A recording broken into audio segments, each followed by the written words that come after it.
우리는 요즘 매 주일마다 시험에 대한 말씀을 함께 받고 있습니다. 시험이라고 하는 이 단어를 우리 신앙생활에서 일상적으로 굉장히 빈번하게 우리가 사용합니다. 그러면서 동시에 시험이라고 하는 이 단어는 우리에게 부정적인 의미로 자리하고 있습니다. 성도에게 있어서 이 시험이라는 주제는 대단히 중요합니다. 성도는 누구나 시험과 다 직면할 수 있습니다. 신앙이 좋은 사람이라고 시험에서 예외될 수 없고, 시험이 신앙이 약한 사람에게만 찾아오는 것은 아닙니다. 우리가 욥이 시험당한 이 내용을 보면 시험은 누구에게나 찾아오는 것이다. 그런 의미에서 시험이라고 하는 주제는 대단히 중요합니다. 동시에 이 시험은 우리에게 복도 가져오고 또 반대로 우리를 파멸에 이르게도 합니다. 야고보서 1장 12절 말씀을 보면 시험을 참는 자는 복이 있나니 이는 시련을 견디어낸 자가 주께서 자기를 사랑하는 자들에게 약속하신 생명의 면류관을 얻을 것이기 때문이라. 시험은 우리에게 복을 불러오고 생명의 면류관을 얻게 한다. 그러나 동시에 이어지는 그 다음 절을 보면 야고보서 1장 14절과 15절 말씀을 보면 이런 말씀도 기록하고 있어요. 오직 각 사람이 시험을 받는 것은 자기 욕심에 끌려 미혹됨이니 욕심이 잉태한 적 죄를 낳고 죄가 장성한 적 사망을 낳느니라. 이 시험으로 말미암아 우리가 범죄하는 자리에 떨어지게도 되고 결국 파멸에 이르기도 한다. 이것이 시험이 가진 양면성입니다. 그렇다고 하면 우리는 시험을 좀 더 밀도 있게 우리가 살펴볼 필요가 있는 것이죠. 그런데 중요한 것은 이 시험은 참 다양한 경로로 우리를 찾아옵니다. 영육 간에 전방위적으로 공격을 해 온단 말이죠.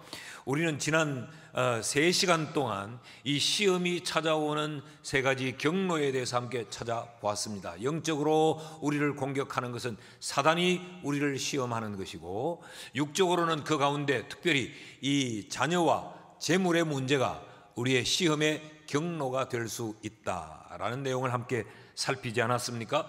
그 중에서 이 사탄에 대하여서 우리는 한 번 더 살펴보려고 합니다. 왜냐하면 아무래도 우리가 감당하기에 만만치 않은 부분이 바로 사탄으로 말미암는 시험이기 때문에 그렇습니다. 우리가 이 말씀을 시리즈로 살펴오면서 두 번째 시간에 지난 4월 6일에 사탄에 대하여서 함께 공부했습니다. 그때는 이 사탄의 존재에 대해서 우리가 함께 살펴봤어요. 마귀, 사탄은 바로 영물이다. 그러나 그 또한 피조물이기 때문에 하나님의 주권을 벗어날 수 없다. 이런 내용들의 말씀을 존재에 대해서 함께 살펴보았는데, 오늘은 그런데 왜 그 사탄이 우리를 그렇게 시험하는 걸까? 사탄이 시험하는 목적은 무엇이며 시험하는 이유는 무엇인가? 사탄이 우리를 시험해서 그가 노리는, 그가 얻으려고 하는 그 결과는 도대체 무엇인가? 오늘 이런 내용을 살펴보려고 합니다. 이 내용을 살펴보면 우리가 시험을 그렇게 만만히 생각할 수 없다라는 것을 느끼게 될 것이고, 이 시험에 대해서 우리가 더욱더 각성하고 경계하게 될 것입니다. 왜 사탄은 우리를 시험하는가? 그 첫 번째는 하나님으로부터 우리가 복을 받지 못하도록, 하나님이 우리에게 주시는 그 축복을 차단하고 하나님이 이미 우리에게 주신 복을 우리가 누리며 살지 못하도록 그 축복을 상실케 하기 위해 우리를 시험한다는 것입니다. 그런 의미에서 보면 시험이라는 주제가 대단히 중요한 것이죠. 사탄이 하나님께 이업을 참소하는 그 내용을 우리가 한번 볼까요? 하나님이 이 사탄에게 욥을 칭찬하지 않았습니까? 극찬을 했죠. 그러니까 이 사탄이 하나님께 욥을 참소합니다. 참소라고 하는 이 말은 비난하고 고소하고 힐난하는 것을 말해요. 그런데 그 수단을 거짓됨을 사용하여 속임으로 고소합니다. 9절 말씀을 보면 이렇게 이야기합니다. 사탄이 여호와께 대답하여 이르되 욥이 어찌 까닭 없이 하나님을 경외하리까? 굉장히 비아냥거리고 여기에는 이 욥에 대한 조소가 깔려 있는 거죠. 하나님은 그렇게 욥이 대단하다고 칭찬을 하시지만 하나님, 다 이유가 있어서 욥이 그렇게 하나님을 섬기는 거요, 하나님이 속는 거요, 그가 까닭 없이 하나님을 그렇게 경외할 줄 압니까? 라고 지금 하나님께 욥을 비난하고 욥을 하나님 앞에 고소하고 있는 것입니다. 그러면서 사탄이 언급하는 것이 뭐냐? 하나님이 욥에게 주신 축복을 언급합니다. 10절 말씀을 보시면요, 주께서 욥과 욥의 집과 그의 모든 소유물을 울타리로 두르심 때문 아니니까? 주께서 그의 손으로 하는 바를 복되게 하사 그의 소유물이 땅에 넘치게 하셨기 때문에. 욥이 지금 하나님을 믿는 거 아닙니까? 그러니까 욥이 뭘 알고 있습니까? 욥이 그 부유함은 하나님으로부터 복을 받은 결과라고 하는 것을 욥도 알고 있어요. 그리고 욥의 부유함은 하나님의 복주심의 결과인 것이지요. 이것을 욥은 지금 하나님 앞에 공략합니다. 11절 말씀을 보시죠. 그러므로 이제 하나님이 손을 펴서 하나님이 그에게 주신 모든 소유물을 치소서. 그리하면 틀림없이 주를 향하여 욕하지 않겠나이까? 사탄이 욥을 참소하면서 지금 언급하는 게 뭐예요? 하나님이 주셨던 그 모든 축복, 그 하나님이 주신 그의 소유물을 하나님 쳐버리십시오. 그걸 뺏어버리십시오. 그것을 욥이 잃게 만들어 버리십시오. 이것이 사탄이 욥을 시험하는 공격의 이유입니다. 왜 사탄은 하나님으로부터 받은 그 축복을 못 누리게 만드는 것일까? 왜 하나님으로부터 복을 받는 것을 사탄은 그렇게 차단하려고 하는 것일까? 아니, 욥이 지금 받은 그 축복을 사단이 준 것도 아닌데, 자기는 욥의 그 복을 받아 복을 누리는 것에 아무것도 기여한 바가 없는데 하나님이 욥에게 주셨는데 하나님이 주신 것을 왜 그렇게 시기하고 왜 그것을 욥이 누리지 못하도록 사탄은 하는 걸까? 이게 사탄의 본질입니다. 사탄은 우리가 하나님의 복을 받는 것, 그리고 하나님으로부터 받은 복을 우리가 누리고 사는 것, 이걸 이렇게 싫어해요. 그래서 어떻게 하든지 하나님이 하나님의 백성들에게 복을 못 주시도록 참소하는 겁니다. 하나님의 백성들이 어떻게 하든지 하나님으로부터 복을 받지 못하도록, 아니 이미 받은 복마저도 누리지 못하고 다 잃어버리도록, 이게 사탄의 시험의 이유요 목적입니다. 순서를 보십시오.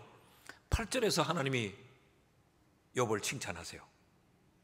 세상에 욥처럼 이런 자가 없다, 악에서 떠나고 하나님을 경외하는 자가 없다라고 칭찬을 하니까, 이 칭찬을 하자마자 8절에 칭찬을 하는데 9절에서 사탄이 받아서 참소합니다. 하나님 괜히 그럴까요? 하나님 잘못 알고 있는 거예요. 이러고 지금 하나님 앞에 욥을 비난하고 욥을 고소합니다. 그래서 결국은 욥이 하나님으로부터 받은 복을 다 상실하게 만들죠. 13절부터 1장 13절부터 19절까지 욥이 소유물을 다 잃어버립니다. 빼앗깁니다. 욥의 집에서 사람이 죽어나갑니다. 욥의 종들이 죽습니다. 그리고 결국엔 자기의 자식들까지 다 죽어나가게 만듭니다. 사탄은 이루고 싶은 거죠. 하나님의 백성들이 이렇게 되기를 원하는 거죠. 욥에게만 그럴까요? 에덴 동산에서 최초의 사람 아담과 하와에게도 이 사탄은 동일한 방법으로 동일하게 시험하고 공격했습니다. 창세기 1장 27절과 28절 말씀, 하나님이 자기 형상 곧 하나님의 형상대로 사람을 창조하시되 남자와 여자로 창조하시고 그들에게 복을 주시고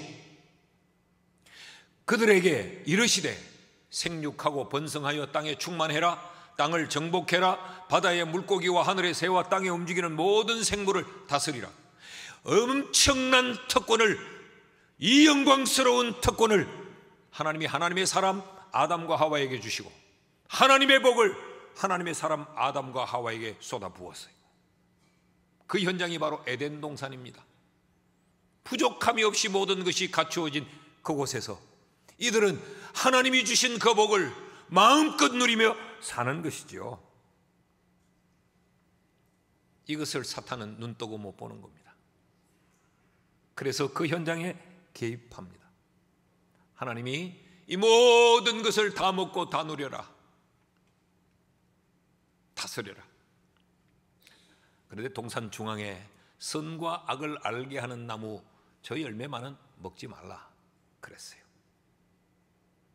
그래서 아담과 하와는 하나님이 주신 그 축복을 받아서 그 복을 누리며 삽니다. 그런데 사탄이 개입해서 흔들어 놓습니다. 창세기 3장에 보면 4절과 5절에 이렇게 말합니다. 뱀이 여자에게 이르되 너희가 결코 죽지 아니하리라. 너희가 그것을 먹는 날에는 너희 눈이 밝아져 하나님같이 되어 선악을 알 줄 하나님이 아심이라. 이게 지금 사탄이 아담과 하와를 시험하는 겁니다. 안 죽는다, 먹으면 더 잘 된다. 속이는 자 속이고 있습니다. 미혹하는 자, 사탄이 자기의 주특기, 자기의 전공으로 미혹하고 속이지요. 죽는 게 아니고 네가 하나님이 되어버린다. 그래서 결국 어떻게 됐습니까? 사탄의 미혹을 받아 그 선악을 알게 하는 나무의 열매를 먹자 그들은 에덴 동산에서 내어 쫓깁니다. 하나님이 그들에게 주셨던 그 복을 이들은 상실하고 맙니다. 그 복을 그렇게 마음껏 누리다가 하나님이 주신 복을 누리지 못하는 지경이 되어버리고 맙니다. 그리고 하나님으로부터 그들에게 하나님의 복이 차단되고 맙니다. 이게 사탄이 원하는 겁니다. 그러므로 여러분, 사탄과 사탕은 달라요. 사탕처럼 달콤하게 하나님이 된다, 하나님이 된다, 더 높아진다, 더 잘 된다,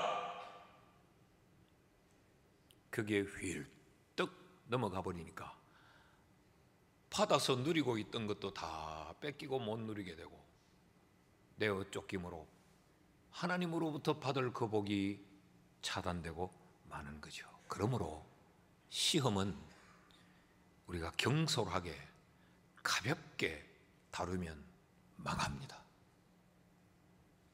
교회 안에서 시험이라는 단어는 너무 가볍게 생각되어져요.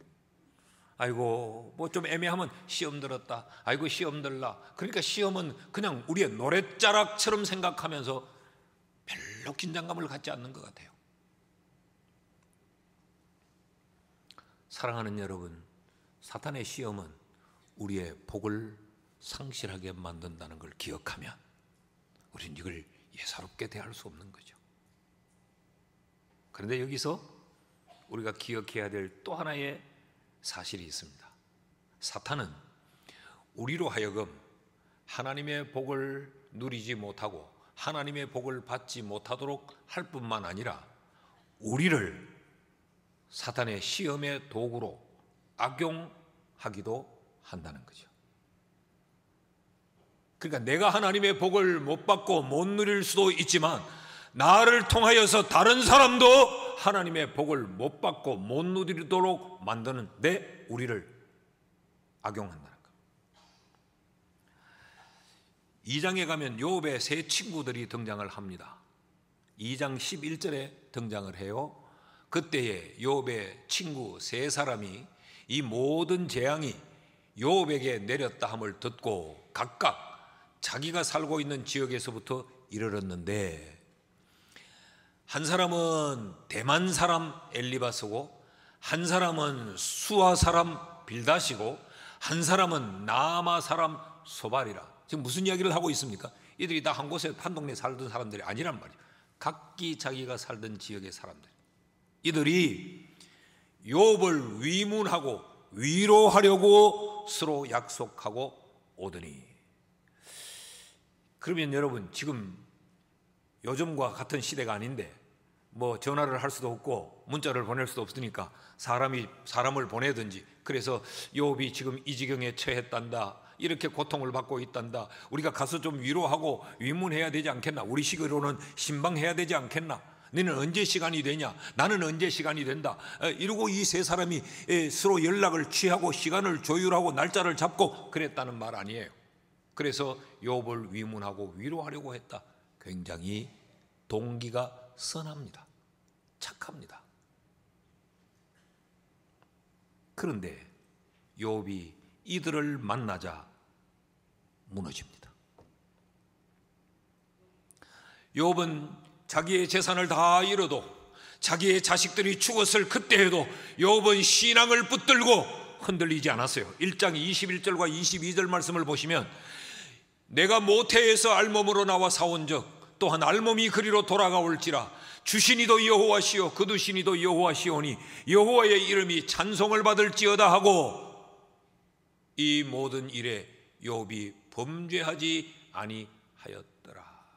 하나님으로부터 받았던 소유물을 다 잃어버렸고, 내 집에서 사람이 죽어나갔고, 심지어 내 자식들이 다 죽어버린 그 상황에서 욥은 신앙을 부여잡고 범죄하지 않았다 그랬어요. 욥이 자기의 몸마저 만신창이가 됩니다. 자기의 생명의 위험을 느끼는 그 지경이 되었어요. 그때도 보십시오. 2장 9절에서 10절 말씀을 보면 욥의 아내가 욥에게 이르되 당신이 그래도 자기의 온전함을 굳게 지키겠느냐? 하나님을 욕하고 죽어라. 그가 이르되 그대의 말이 한 어리석은 여자의 말 같도다. 우리가 하나님께 복을 받았은즉 화도 받지 아니하겠느냐 하고, 이 모든 일에 욥이 입술로 범죄하지 아니하니라. 온몸이 병이 들어서 지금 생사를 넘나드는 그 지경에도 욥은 신앙을 부여잡고 흔들리지 않았어요. 아내가 하나님 믿어서 좋은 게 뭐 있냐, 막 아내가 공격을 하는데도 어리석어서 당신이 그래, 그리고 입으로 범죄하지 않았다 그랬어요. 이랬던 이 욥의 친구들이 등장하니까 욥이 한순간에 무너져 내립니다. 3장 1절을 보십시오. 욥의 친구들이 2장 11절에서 등장하고 나니까 3장 1절에 그 후에 욥이 입을 열어 자기의 생일을 저주하니라. 3장 1절로부터 3장 전체가 흘러내리는 것이 욥이 무너져 내리는 겁니다. 욥이 원망할 줄 몰랐던 욥이 원망합니다. 왜 어머니가 나를 임신하던 그 밤이 왜 존재했느냐? 낮과 밤을 만드신 하나님을 향하여 원망합니다. 어머니가 욥을 뱃속에 임신했던 그 밤이 저주스럽다고 그 어머니를 원망합니다. 부모를 원망하고 하나님을 원망하면서 욥이 속절없이 흔들리고 무너지고 있어요.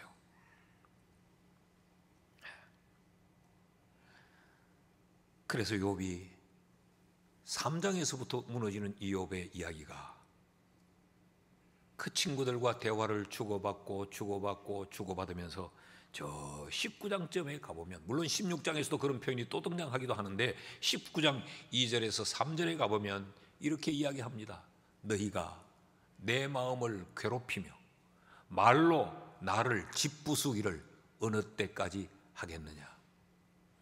너희가 10번이나 나를 학대하고도 부끄러워 아니하는도다. 여기 10번이라는 것은 꼭 숫자적으로 10번을 말하는 게 아니고 10이라는 숫자는 만수라고 그랬죠. 욥을 아주 길거리 찢어놓고 말았다는 거죠. 욥이 다시 일어설 용기도 못 갖도록 욥을 짓밟아 놓았다는 거예요. 누가? 그 선한 동기를 가지고 자기를 희생하면서 욥을 위문하고 위로하기 위해 찾아왔던 욥의 친구들이. 뭘 성경이 가르칩니까? 그는 그렇게 선한 동기를 가지고 그런 아름다운 마음으로 가지고 찾아왔던 그들이 사단이 욥을 시험하는데 악용되어 버리고 말았다는 것입니다.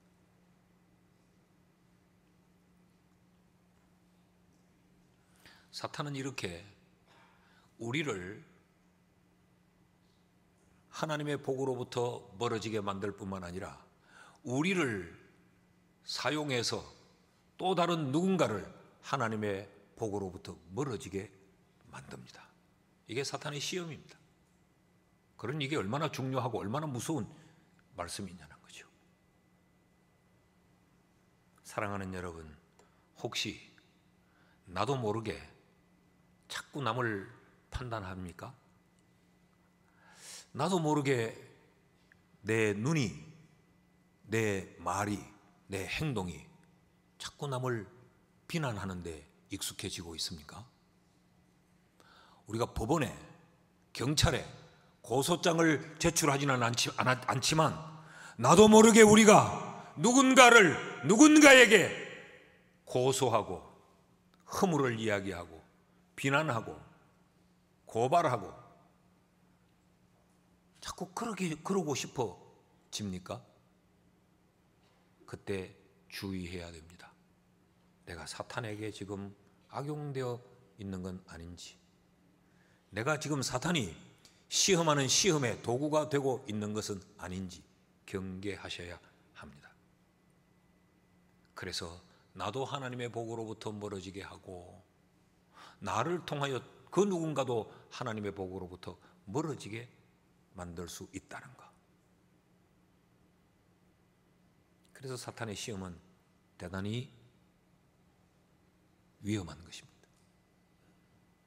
여러분 살면서 혹시 그러지 않았습니까?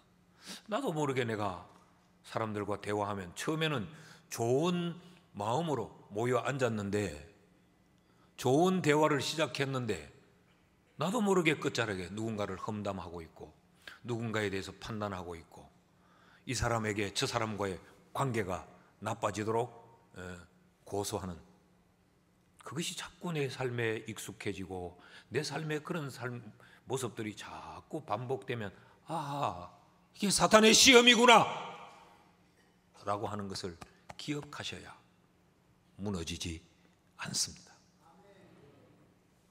둘째로, 사탄은 왜 시험하는가? 시험을 통하여서 사탄이 목적하는 것이 뭔가? 우리의 신앙을 변질시키고 우리의 신앙을 무너뜨려 타락하게 만들기 위함이에요. 자, 하나님이 욥의 신앙을 칭찬하지 않았습니까? 사탄에게까지. 나는 이 하나님이 욥을 칭찬하는 이 8절이 정말 읽어도 너무 좋아요. 8절 말씀을 다시 한번 제가 읽습니다. 여호와께서 사탄에게 이르시되 네가 내 종 욥을 주의하여 보았느냐? 이 속에 욥을 향한 하나님의 흥분이 담겨져 있는 거죠. 봤지? 내 종 욥. 하나님이 흥분해서 지금 욥을 자랑하고 있습니다. 그와 같이 온전하고 정직하여 악에서 떠나 하나님을 경외한 자는 세상에 없느니라. 저는 하나님으로부터 이런 칭찬 한번 들어보고 싶어요. 이승희 목사 같은 사람이 세상에 없다. 이런 어감으로. 이런 어감은 아니요. 이승희 목사 같은 거 세상에 없대 그거. 이런 어감 말고 최지영 집사 같은 그런 사람이 세상에 없다. 아멘도 안 하노. 최지영이 같은 거 아이고 그렇게 세상에 없다 그거. 이런 어감 말고 난 우리 교회가 하나님으로부터 이런 칭찬을 들었으면 좋겠어요. 파냐울 교회 같은 교회가 세상에 또 어디 있을꼬? 네. 박성근 집사는 와 아멘 안 하노? 그랬으면 얼마나 좋을까요? 지금 욥을 하나님이 그렇게 칭찬해요. 그러자 사탄이 하는 말을 보십시오. 11절에 하나님의 손을 펴서 욥의 모든 소유를 쳐보십시오. 그리하시면 틀림없이 주를 향하여 욕할 것입니다 라고 지금 말합니다. 여기 욕하다라고 하는 이 단어 바라크라는 단어인데 우리 교인들에게 이 단어를 제가 많이 언급했기 때문에 아는 분들이 많을 거고, 또 어떤 분은 이 단어를 그냥 자기 이 가게 상호로도 사용하는 분이 계시더라고요. 바라크. 무릎을 꿇다, 하나님을 경배하다, 하나님의 복을 받다 그런 뜻이에요. 그런데 이 단어는 굉장히 특별한 단어인데 극단적인 의미를 담고 있는 단어입니다. 이 단어가 가지는 또 하나의 의미는 저주하다, 욕하다, 돌아서다, 그런 의미도 담고 있어요. 그러니까 그렇게 하나님이 칭찬한, 세상에 없다고 칭찬하던 그 욥이 하나님을 세상에서 더할 수 없는 언어로 하나님을 욕하고 하나님을 저주하고 하나님을 돌아설 것입니다. 지금 이야기를 하고 있는 거예요. 그럼 뭐예요? 뭐를 지금 말하고 있는 겁니까? 욥이 신앙이 그렇게 한순간에 변질되고 욥이 신앙이 타락하고 욥은 신앙을 포기할 거다, 그 말이에요. 이것이 지금 사탄이 노리는 겁니다. 이렇게 되기를 바라는 거죠. 이게 어느 정도로 아주 극단적인 표현을 쓰고 있느냐, 우리 성경에는 그냥 주를 욕하리이다 이렇게 되어 있는데, 여러분이 지금 많이 보시는 그 영어 성경들 보면 NIV 혹은 NASB 이 성경들을 많이 보시는데 거긴 이렇게 되어 있어요. He will surely curse you. 그는 반드시 하나님을 저주할 겁니다, 당신을. 그리고 그 다음에 to your face, 당신의 얼굴을 향해서. 하나님은 그렇게 세상에 없는 욥이라고 칭찬을 했던 그 욥이 하나님의 얼굴을 향해서, 우리식으로 말하면 침을 뱉으면서 하나님을 저주하고 하나님을 떠날 겁니다. 그런 의미를 쓰고 있는 거예요. 사탄은 우리가 그렇게 되도록, 우리의 신앙이 이렇게 타락해 버리도록 우리를 시험합니다. 우리의 신앙이 타락을 위하여서, 우리의 신앙의 변질을 위하여서 사단이 우리를 시험하는 것은 집요합니다. 그리고 굉장히 악랄합니다. 자, 그래서 1장 13절 이하에서 욥이 재산을 다 잃고 자식을 다 잃고 그렇게 됐어요. 그때도 욥이 신앙을 붙잡고 흔들리지 않으니까 2장에 넘어오면 또다시 욥을 참수합니다. 한번 흔들어 보고 안 되면 끝내지 2장에서 또다시 참수해요. 2장 5절 말씀입니다. 이제 주의 손을 펴서 그의 뼈와 살을 치소서. 물질을 쳤습니다. 자식을 쳤습니다. 그래도 욥이 흔들리지 않으니까 그의 뼈와 살을 치소서. 그 말은 죽이십시오, 그 이야기입니다. 그를 죽이십시오.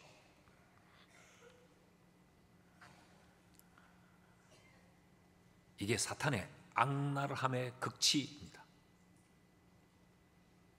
사탄은 우리가 생각하는 것처럼 그렇게 단순하고 호락호락하지 않습니다.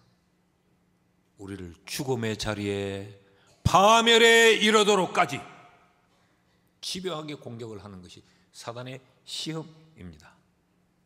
그런데 사탄에게 미혹받아 사탄의 시험의 도구가 되면 사람도 사탄처럼 이렇게 악랄하고 교활해질 수 있습니다. 여러분, 이 표현이 소름 돋지 않습니까? 재물을 다 잃어버렸고 자식을 다 죽었고 더 잃을 것이 없는 그 상황이 되었는데도 사탄은 죽여보십시오 라고 이야기한다는 거예요. 끔찍하지 않습니까? 그래서 결국은 그 하나님으로부터 완전히 돌아서도록 만들려고 하는 것이 사탄의 시험의 이유예요. 여러분, 귀신 들린 사람들 특징이 뭐예요? 귀신 들린 사람들의 특징이 늘 좋은 곳을 향합니까? 부정한 곳을 향합니까? 늘 평안한 곳을 향합니까? 어지러운 곳을 향합니까? 우리가 그러죠. 저 귀신 들렸지 저거 라고 할 때 주로 어때요? 부정적이고 악독하고 무섭고 소름 끼치고, 귀신 들린 사람의 우리는 눈동자만 봐도 소름이 끼칠 정도로 사단은 그렇게 우리를 시험합니다. 그러므로 우리가 꼭 기억해야 될 것은 사단은 우리의 신앙의 변질, 신앙의 타락을 위해서 전심전력하고 전력투구하고 사생결단으로 집요하게 우리를 공격한다는 거예요. 이게 사단의 시험입니다. 우리의 신앙이 흔들릴 때까지, 우리가 신앙이 흔들려 하나님을 포기할 때까지, 우리가 파멸의 구렁텅이에 이르기까지. 그래서 귀신 들린 사람은 물 속에 뛰어들고 불 속에 뛰어들고 자기 몸을 자유하고 자살하는 자리에 뛰어내려. 우리도 살면서 한 번쯤은 그런 생각도 해봤을 거예요. 너무 인생이 힘들면 팍 죽어볼까, 그런 생각을 했다가도 죽는 게 겁이 나가 못 죽잖아. 우리는 팍 뛰내려 볼까 봐. 그러다가 뛰내리면 여부터 박아보면 깨질 끼고, 잘못 뛰내리다 다리를 부러뜨리면 어떡하, 그래서 못 죽는 경우도 있잖아요. 사탄은 이렇게까지 집요한데 우리는 굉장히 느슨합니다. 그래야 주일날 교회 와서 낮 예배 1시간 드리면 우리는 그냥 뭐 다 했다고 생각합니다. 느슨합니다. 그 주일날 1시간 예배도 몽롱하게 드리고 있습니다. 예배의 시간에도 사탄은 우리의 신앙을 변질시키고 타락시키려고 집요하게 공격합니다. 우리의 감정을 건드리고 우리의 자존심을 건드리고 집요하게 우리를 뒤흔든다고요.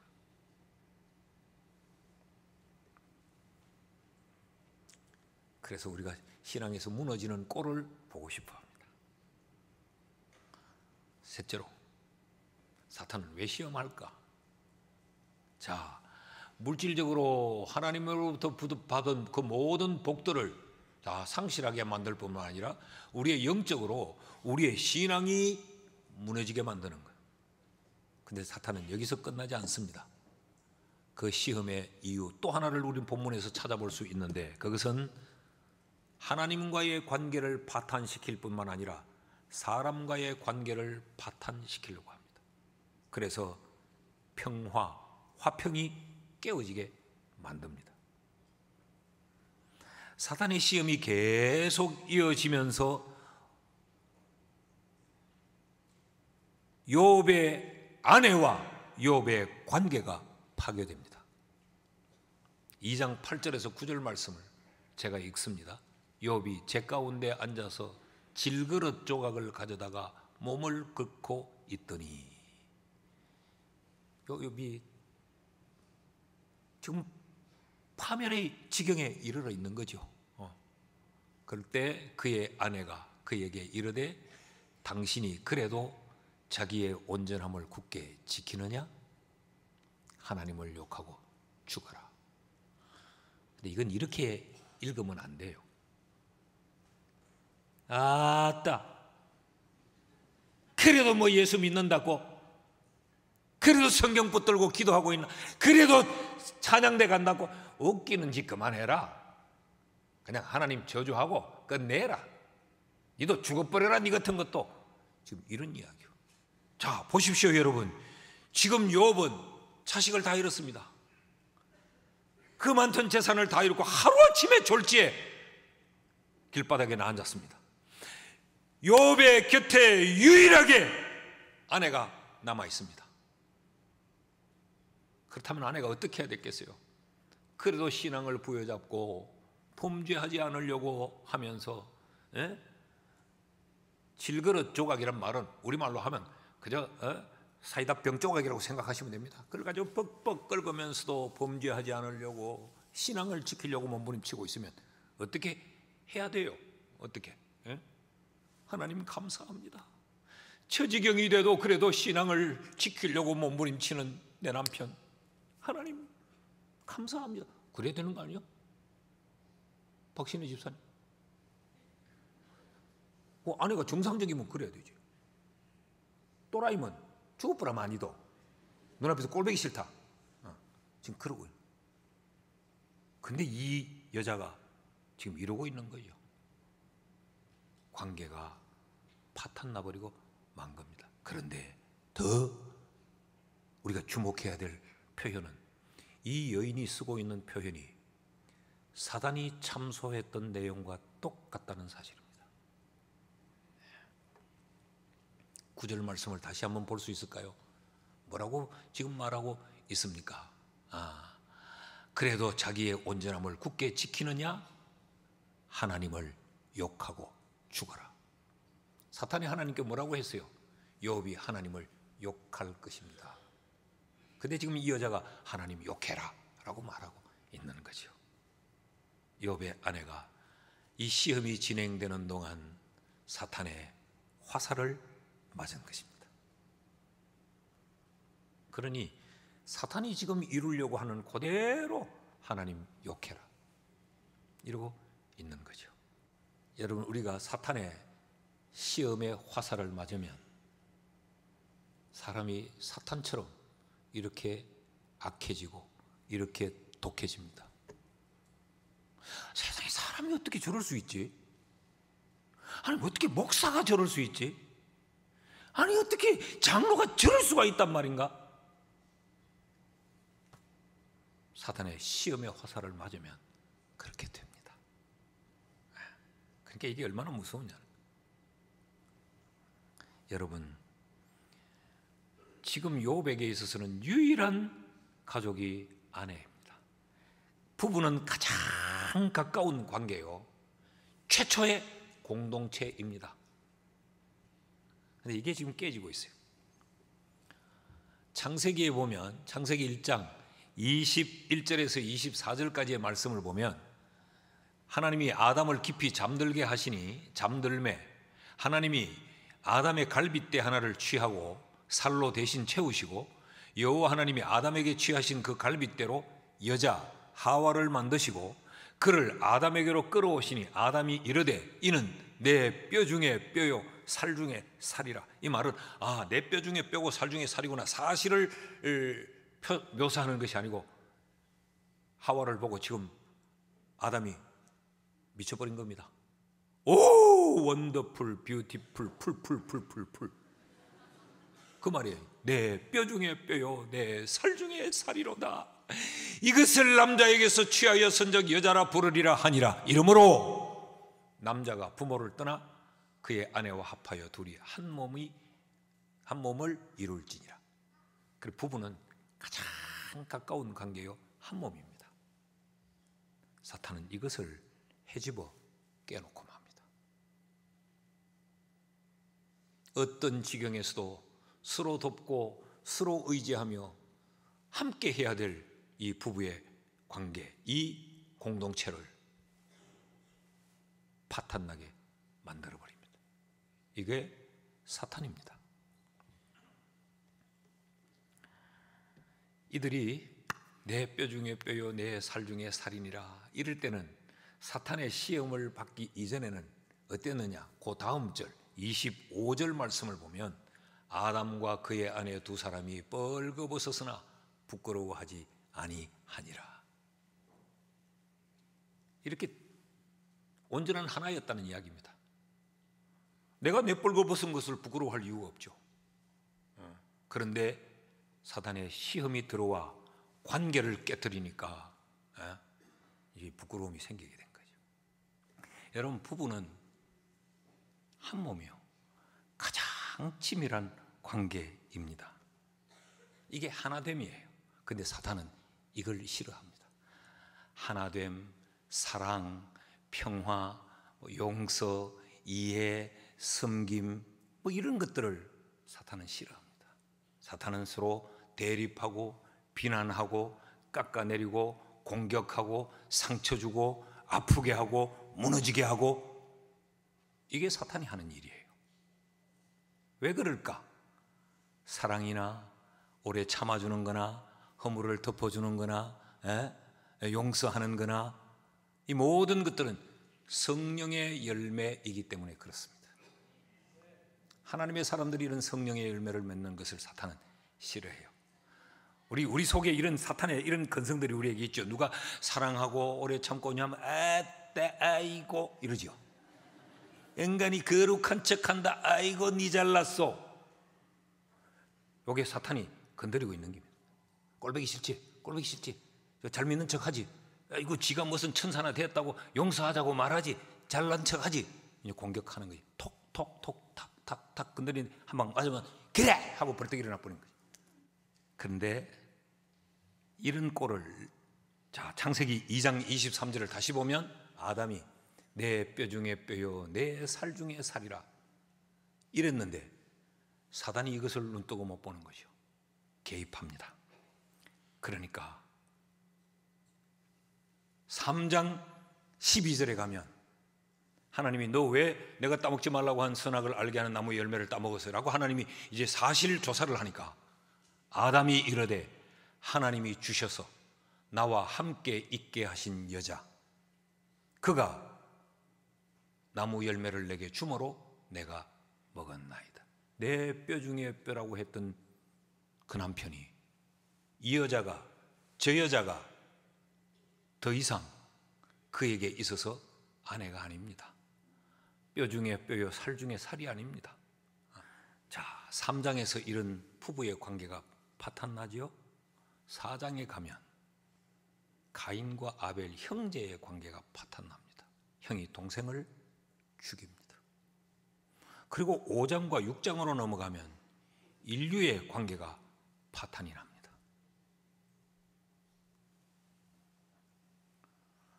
그러므로 여러분, 평화가 깨어지는 현장에서 우리는 늘 사탄의 시험을 기억해야 됩니다. 남편과 아내의 관계에서 평화가 긴장으로 바뀌고 이해하고 용서하는 것이 대립으로 갈등으로 바뀌어지는 현장에서는 반드시 기억하실 것이 사탄이 지금 시험하는 거 아닌가? 라는 생각을 가지셔야 돼요. 반목, 비난 이런 것들이 내 삶의 현장에 슬그머니 찾아오거든 사탄의 시험일 수 있다라는 사실을 기억해야 우리가 극이 무너지지 않습니다. 여러분의 가정은 안녕하십니까? 여러분의 부부 관계는, 남편과 아내의 관계는 안녕하신지요? 언제부터인가 화평이 깨지고 언제부터인가 뭔가 불편함이 자리하고 그냥 그렇게 덮어놓고 지나가시지 말았으면 좋겠어요. 이게 사탄의 시험일 수도 있다라고 해결하셔야 합니다. 교회 안에서 성도 간의 관계는 이상 없으신지요? 어느 날부터 뭔가 눈을 마주하고 대화하고 같이 옆자리에 앉기가 좀 거북스럽고 불편해집니까? 지금 사단이 우리의 관계를 깨트리기 위해서 지금 와서 툭툭 건드리고 있는지도 모릅니다. 네 나하고 한편 하자. 네 나하고 한편 먹자. 그러면 네가 더 잘나게 된다. 그러면 네가 더 똑똑한 사람이 된다. 그러면 너 대단히 괜찮은 사람이 된다. 너 영향력 있는 사람이 된다. 네가 더 높아진다. 라고 우리를 견제하고 있는지 몰라요.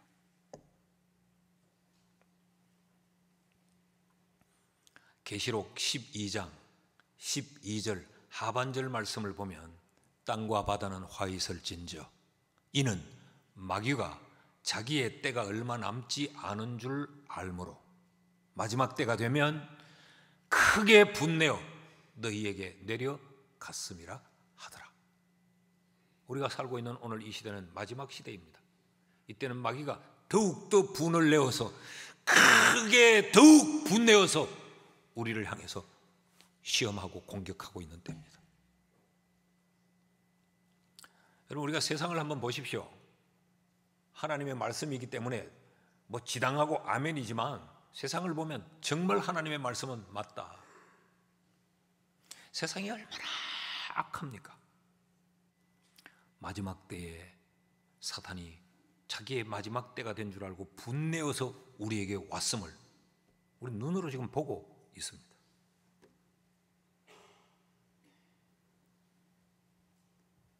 자, 그럼 어떻게 해야 하나? 마태복음 26장 41절에서 이렇게 말합니다.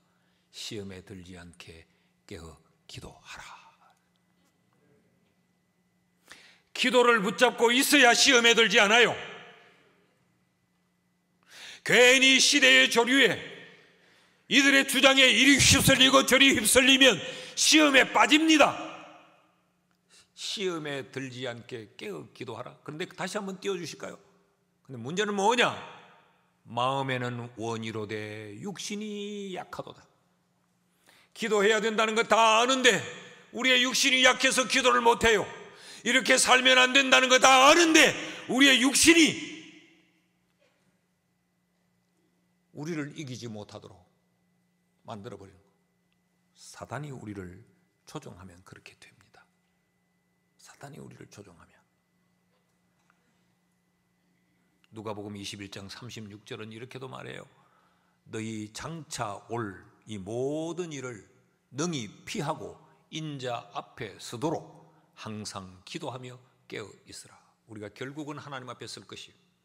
우리를 둘러싸고 시험하는 이런 시험들을 능히 피하고 장차 하나님 앞에 주름 잡힘이 없고 흠 잡힘이 없는 자로 서기 위해서는 우리가 해야 될 게 뭐냐? 기도로 항상 깨어 있는 것입니다.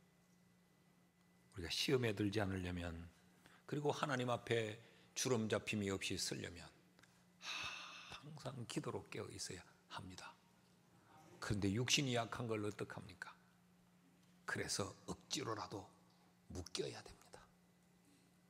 우리 교회는 하루 3번 기도 운동을 펼치고 있습니다. 여기 억지로라도 여러분 묶이셔야 됩니다. 아이들 공부하라고 이야기하면 뭐라고 합니까? 공부 안 해. 이런 아이들 잘 없어요. 내가 알아서 해, 엄마. 야, 너 시험 때가 돼가는데 이러고 있으면 안 돼. 시험 공부해. 알아서 한다고. 그러죠. 그 말 믿고 놔두면 알아서 합니까? 어떻게 해야 돼요? 부모가 억지로라도 깨워야 됩니다. 차를 태워서 학교 문 앞에 내려다 줘야 됩니다. 그런 시절이 지나서 우리가 지금 졸업장을 손에 쥐었고, 그런 시절이 지나서 지금 그 직장에 취직해 있는 거예요. 그냥 우리가 알아서 칙칙칙칙 알아서 그렇게 된 게 아닙니다. 대학 교수 네가 된 줄 아나? 엄마가 얼마나 눈물 흘리며 아침마다 기도했고 밥행비기가 됐는데, 여러분 우리가 억지로라도 기도 시간에 묶여야 됩니다. 그러니까 기도하기로 작정서를 써내고, 그러면 또 작정했다고 전도사님이 전화와가 집사님 예 오늘 기도 시간이지 나와야 되는데 와 오늘 안 나와십니까? 내일은 나와 있어. 아휴 떨어 죽겠다. 가자. 한 번이라도 가야 안 되겠다. 이러면 한 번이라도 기도한다고. 그래서 여러분 우리가 기도로 깨어 있어서 시험에 들지 않고 시험을 이기는 우리 모두가 될 수 있기를 주의 이름으로 축원합니다.